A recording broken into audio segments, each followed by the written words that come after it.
Gerando então mais os 7 perguntas por Sema TV7, nossas plataformas digitais, dessa vez com Davidson Carlos.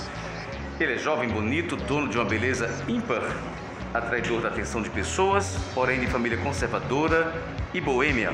A mãe é evangélica, seu pai é comerciante, boêmio. Tem uma irmã, a Bia, evangélica.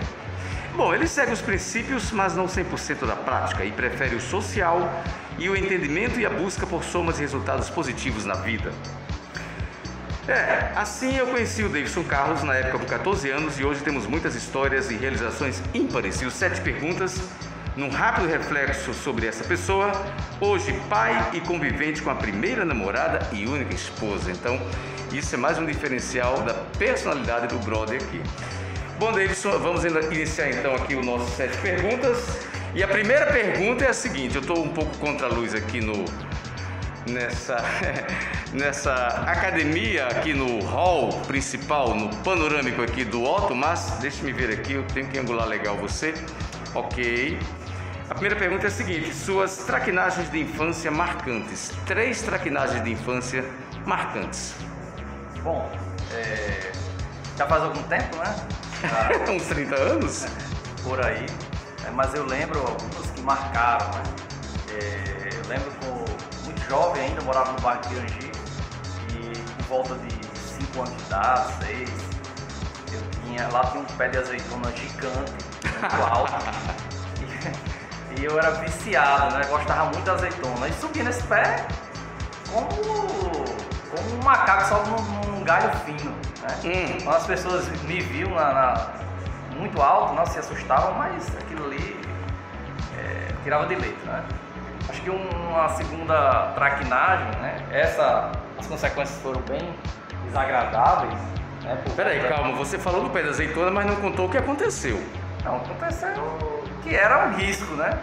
E você subiu, mas se deu bem, não teve nenhum problema. Não, nenhum problema, nunca caí, Mas foi uma traquinagem, você ousou subir em tal árvore grande, enfim, e deu certo. E deu certo. Então foi um que você recorda. Sempre indo um pouco mais longe. Mais alto, né? Sempre voando mais alto. Com certeza. Certo. A segunda? A segunda, nesse mesmo bairro, tinha um rio que era bem distante aí, por sinal, mas se juntavam algumas crianças, né, do bairro, e você sabe que, principalmente menino, a criança homem, né, ela vai um pouco além, né, dos limites. E eu lembro que a gente foi de bicicleta para esse rio, e uma época de enchente, choveu muito esse ano, e o rio estava as correntezas muito grandes, né, e tinha uma ponte. Nossa. Eu lembro que a gente subia nessa ponte e pulava nesse rio. E o rio nos levava a quase 500 metros abaixo, né, e lá na frente a gente conseguia sair. E vinha pelo mato e voltava. Mas assim, eu fico analisando depois, né, depois de tudo que aconteceu. Peraí, aí essa segunda traquinagem é o que mesmo? Você foi pular no rio com altas correntezas, é isso? Isso, exatamente. É o rio Potengi? Não, é o rio Pitimbu. Pitimbu. Que ele já tá ali passando por Pirangi, descendo ali pra Pinhos. E você sabia nadar, Davidson? Sim, a lei da sobrevivência, né? A gente aprende rápido. Mas a gente se dá conta do risco que corre, né? Quando a gente fica adulto e percebe realmente que era um risco altíssimo. E ao chegar em casa, né? Alguém nos viu, um vizinho nosso era policial, passou na viatura na época. Eita. E nos viu lá, né? Quando cheguei em casa, o cinturão já estava esperando, né? O cinturão estava esperando. Foi a primeira surra que eu levei, na verdade. Não era palmatória, mas já era do cinturão. Cinturão. Eu levei uma relapadinha nas costas e... Correu riscos de vida, brother. Mas o pior é que alguns dias depois, fomos novamente. Opa. Apesar de todo o risco, apesar de toda a ameaça, né, de apanhar novamente, nós fomos. E nesse dia foi pior. A bicicleta quebrou na volta, a gente teve que voltar a pé, muito distante. Caramba! Chegamos em casa quase à noite. Aí a sua foi pior. Só não foi pior porque meu pai chegou na hora e pediu pra parar. E quem dava em você era sua mãe, então? E nunca mais eu apanhei na minha vida. Nunca mais. Aprendeu a lição. A lição foi. A terceira traquinagem? Bom, criança, né? Eu confesso que a memória agora... eu tô sugando aí você um túnel do tempo na memória. Mas, enfim, eu lembro que a gente tinha uma casa de praia em Pirangi, né? E sempre nas férias íamos pra lá. veranear, né? E eu gostava muito de pescar, de surfar, de estar dentro d'água, né, nadando, desde cedo. Eu lembro que por passar muito tempo lá na cidade, eu fazia muita amizade com os nativos. E eu sempre fui uma pessoa que buscava sempre ter minha independência. E surgiu uma oportunidade na época da prefeitura de recrutar crianças, né, pessoas adolescentes, enfim, para coletar o lixo na praia, né? Os cocos que o pessoal deixa, os saquinhos de picolé. E eu me cadastrei para participar desse mutirão, né? Que era remunerado. Certo. Mas não deu tempo ainda de fazer, porque meu pai soube na época, o pai era empresário de autopeça, e achava ainda, apesar de não ter preconceito, mas achava que eu estava tirando a oportunidade de um nativo, né? De ganhar aquele dinheiro, e me convenceu a não ir. Essa eu acho que foi uma das traquinagens também, né?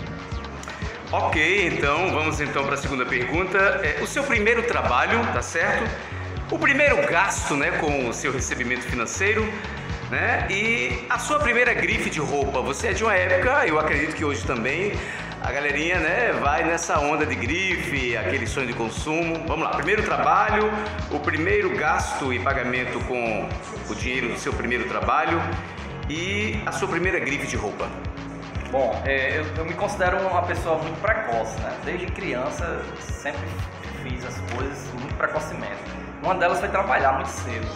Eu lembro que quando tinha 10 anos, meu pai sempre me chamava para ir trabalhar na loja dele, né? Ele era comerciante de autopeças, peça de carro, no Alecrim. E eu numa fase muito ainda grande de apenas estudar e se divertir, né? Nunca pensei nisso, sempre esquivava das investidas dele. Mas com 12 anos de idade eu percebi que chegou a hora, né? Quando ele já tinha parado de insistir, eu cheguei para ele e disse: pai, a partir de segunda-feira eu vou trabalhar com o senhor. Aí determinado, você tinha que idade nessa época? 12 anos. 12 anos, olha só que exemplo, né? Eu estudava na parte da tarde e passei a trabalhar pela manhã. Né? Isso foi uma alegria para ele, né? Porque partiu de minha iniciativa. Enfim, trabalhei 3 anos com ele. Né? Eu lembro que ele me pagava 1/4 de um salário mínimo. Né? E ao longo desses 3 meses, desses 3 anos, sempre ele aumentava o meu salário pela dedicação, né? Pelo esforço em querer aprender e de não precisar, né? Porque eu tinha tudo, graças a Deus meu pai vivia muito bem naquela época e eu tinha essa iniciativa de querer o meu, né? Sempre. Então, no final eu cheguei a ganhar um salário mínimo, foi aumentando de 1/4 para 2/4, 3/4 até o salário mínimo. Aí quando veio a oportunidade de trabalhar com franquia.